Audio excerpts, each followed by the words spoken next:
예레미야서 13장 15절에서 27절 말씀 같이 한 목소리로 읽겠습니다.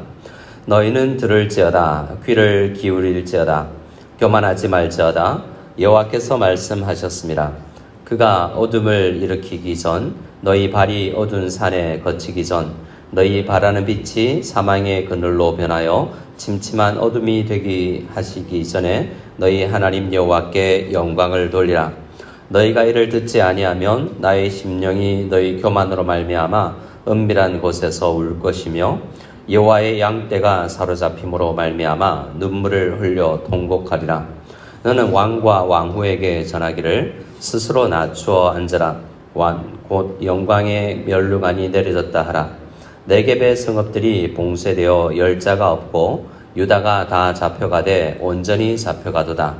너는 눈을 들어 북방에서 오는 자들을 보라. 내게 맡겼던 양떼, 내 아름다운 양떼는 어디 있느냐? 너의 친구 삼았던 자를 그가 내 위에 우두머리로 세우실 때에 내가 무슨 말을 하겠느냐? 내가 고통에 사로잡힘이 산고를 겪는 여인 같지 않겠느냐? 내가 마음으로 이르기를 어찌하여 이런 일이 내게 닥쳤는고 하겠으나 내 죄악이 크므로 내 치마가 들리고 내 발꿈치가 상함이니라. 구스인이 그 피부를 표범이 그의 반점을 변하게 할 수 있느냐? 할 수 있을진데 악에 익숙한 너희도 선을 행할 수 있으리라. 그러므로 내가 그들을 사막바람에 불려가는 검불같이 흩트리로다. 여호와의 말씀이니라. 이는 내 몫이요 내가 헤아려 정하여 내게 준 분깃이니 내가 나를 잊어버리고 거짓을 신뢰하는 까닭이라. 그러므로 내가 내 치마를 내 얼굴까지 들쳐서 내 수치를 드러내리라. 내가 너의 간음과 사악한 소리와 들의 작은 산 위에서 내가 행한 음란과 음행과 가증한 것을 보았노라. 화 있을진저 예루살렘이여 내가 얼마나 오랜 후에야 정결하게 되겠느냐 하시니라. 아멘. 오늘 말씀은 어제 우리 13장 초반부에 시작한 말씀의 또 결론부입니다. 그래서 말씀이 같이 흐름이 있죠. 어제의 말씀의 핵심은 교만이었습니다. 오늘도 교만으로 그 이야기를 시작합니다. 9절 말씀에 보면 내가 여호와께서 이와 같이 말씀하시니라. 내가 유다의 교만과 예루살렘의 큰 교만을 이같이 썩게 하리라 라고 말씀하셨죠. 예레미야에게 배로 된 띠를 사서 묻어라 라고 하고 나서 그것이 썩게 만드는 그 의미를 설명하면서 교만하기 때문이다. 교만이를 썩어버리게 하겠다 라고 말씀하셨습니다. 오늘 말씀 15절에 보아도 너희는 들을지어다 귀를 기울일지어다 교만하지 말지어다 라고 이야기합니다. 또 17절에도 너희가 이를 듣지 아니하면 나의 심령이 너희 교만으로 말미암아 슬프고 울음이 난다라고 말씀하십니다. 이스라엘 백성들 지금 현재는 남유다인데요. 그들이 교만했다라는 것입니다. 교만의 가장 큰 증거 중에 하나가 안 배우려고 한다는 거죠. 하나님을 더 아려고 하지 아니하고 다 안다고 생각하고 또 예루살렘의 의미가 뭔지 또 이 성전의 의미가 뭔지 그냥 그들이 생각하기는 너무 얇게 생각해서 우리 망하지 않는다. 성전이 있기 때문이다 라고 이야기를 하고 믿고 있습니다. 하지만 하나님께서 예레미야를 통해서 40년 동안 줄기차게 말씀하는 걸 듣지 않으려고 하는 것, 귀를 막는 행위가 교만인 것입니다. 그래서 하나님은 17절에 참 슬픕니다. 교만을 계속 가지면 하나님께서 예언하셨던 것처럼 미리 약속하셨던 것처럼 신명기 28장 말씀에 보면 언약의 말씀이 있는데요. 신실하면 복을 받지만 언약을 어기면 어떻게 벌을 받고 심판을 받게 되는지를 길게 설명해 놓았는데 그 약속대로 하나님은 심판하실 수밖에 없습니다. 그래서 17절에 교만하지 마라, 돌아와라, 겸손해라. 또 18절 말씀처럼 왕과 왕후에게 전하기를 스스로 낮추어 앉으라 라는 말씀을 계속 전하고 있는데 그렇게 교만을 꺾지 아니하면 슬플 일이 발생한다는 것입니다. 네, 이것이 19절 말씀처럼 이제는 거의 돌이킬 수 없어서 네겝의 성읍들이 봉쇄되어 열자가 없고 유다가 다 잡혀가되 온전히 잡혀가도다 라고 이야기해서 거의 이제 사로잡혀 가는 것, 바벨론으로 포로로 끌려가는 것은 기정사실이 되어 있습니다. 하지만 하나님께서는 한 번 더 말씀하시죠. 그 중에서 그래도 회개하고 겸손히 자기를 낮추는 사람이 생길 것이기 때문에 그렇습니다.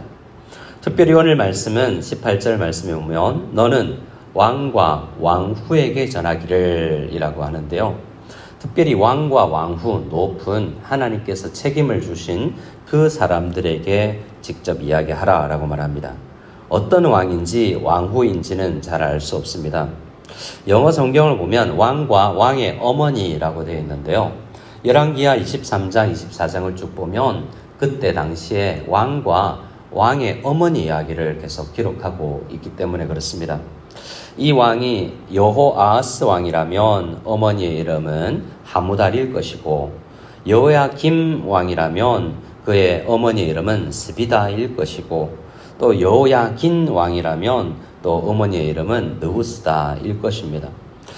그가 이제 끌려가게 되는 왕은 여호야긴 왕 때인데요. 이렇게 여호랑기하 24장 15절에 이야기합니다.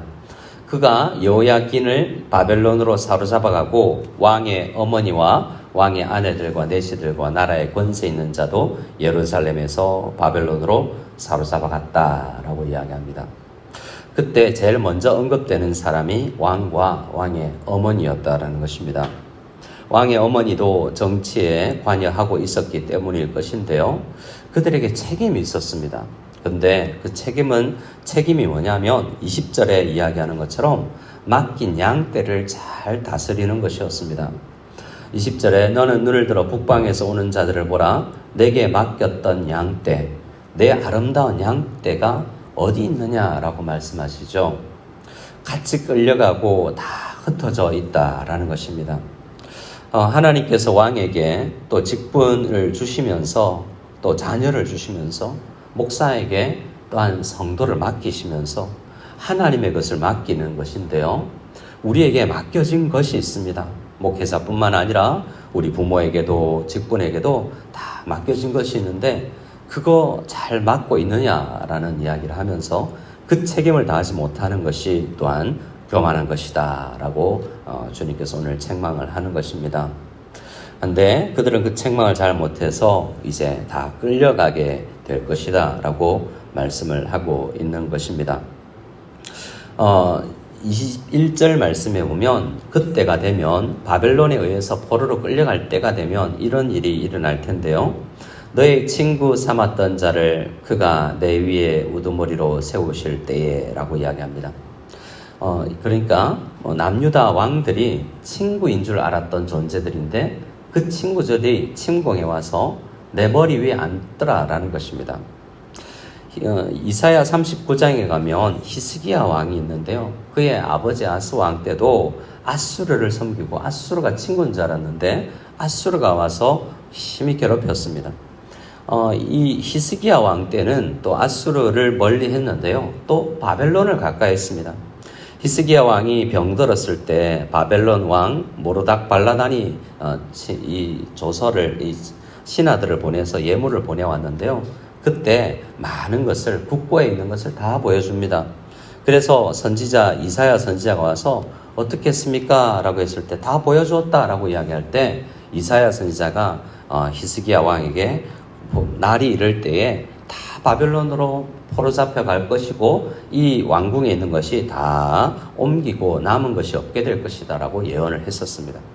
그렇게 이방을 하나님이 아니고 다른 우상과 사람과 다른 능력 있는 자를 의지하면 그것에 의해서 오히려 당하게 될 것이다 라는 것이 이사야 선지자의 말이요 오늘 예레미야 선지자의 이야기인 것입니다.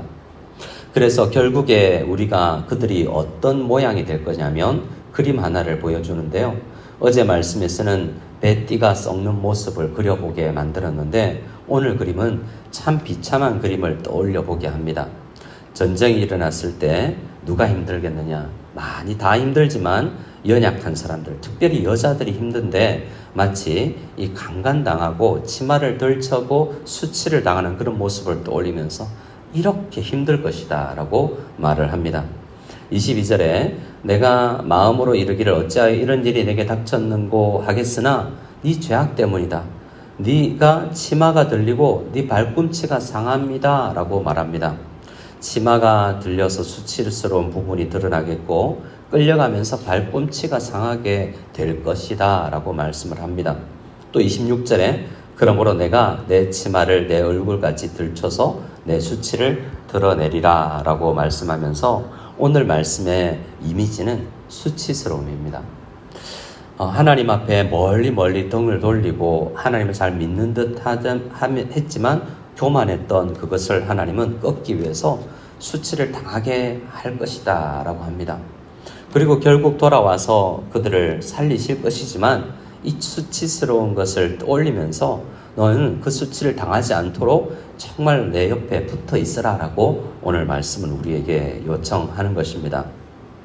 그래서 오늘 그들에게 얼마나 그들이 심각한 죄악에 빠져 있는지를 23절은 이렇게 이야기를 하는데요. 구스인이, 그러니까 아프리카 사람, 피부가 검은색인 사람이 피부를 어떻게 변하게 할 수 있느냐? 표범이 그 반점을 변하게 할 수 있느냐? 만약 할 수 있으면 너희 악함도 선함이 될 수 있다라는 말은 너희는 그만큼 악에 익숙한 존재다라고 우리를 질타하는 것입니다. 이런 말씀을 들으면서 나 그렇지 않은데 라고 생각하면 또한 우리도 그 교만에 가까이 나아갈 수 있을지 모르겠습니다. 어떻게 해야 되겠습니까? 예레미야서와 이사야서가 이야기하는 것은 우리 힘으로 안 된다는 것입니다. 우리의 가장 선한 의로움은 하나님께 보면 그건 더러운 것이다 라고 이야기를 합니다.